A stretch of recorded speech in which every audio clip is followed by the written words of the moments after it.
y'all, it's Kadisha here, and I'm back with another video.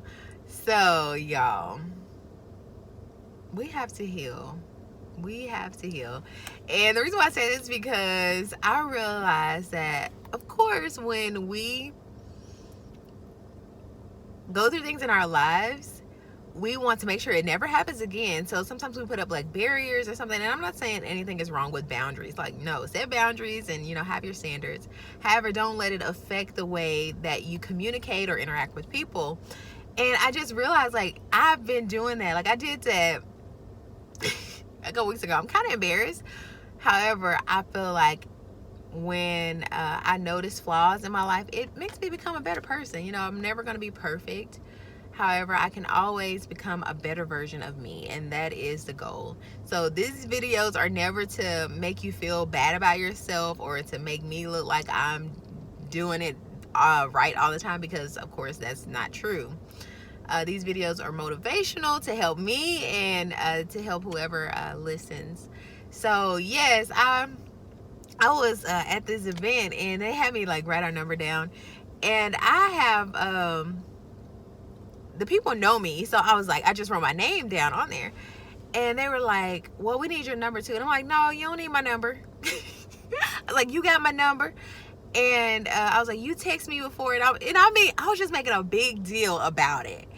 And the person was like, well, I don't keep you guys' number in my phone because, my wife, and just out of respect for my wife, I don't keep anybody's number. So if I need to contact you, this paper is my go-to to contact you. And I was like, oh.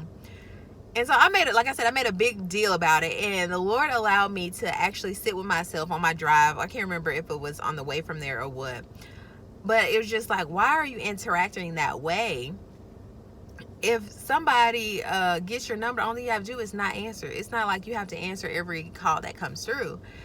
And I was like, why did I make a big deal about that? But I remember one year we were doing this event, and I wrote my name down. It was people that I knew. I wrote my name down and my number, and someone took my number off of that paper, and they texted me and they were like, they were so and so, and I knew the person, so I didn't think it was a big deal at first. But then I was just like, how did they get my number? And then they got my number from that paper.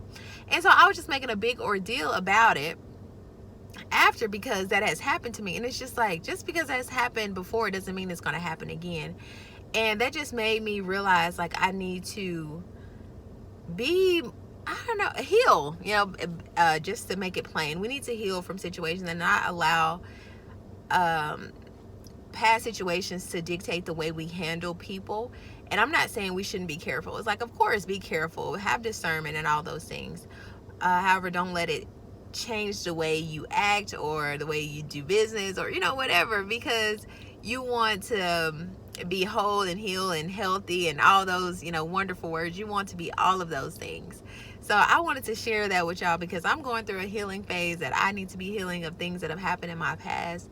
And like I said, you don't realize how much it can affect your day to day, because most of the time we don't know that we're hurt from certain things. And so we just say, oh, this is just how I am. And it's like, no, things have happened in your life to make you act the way you've acted. So we need to do some digging and become better people, y'all, because we don't want to be the same people we were last year. So I hope this video encourages you. Thank you so much again for watching. And like I always say, remember to be the change you want to see in someone else. Until next time, bye.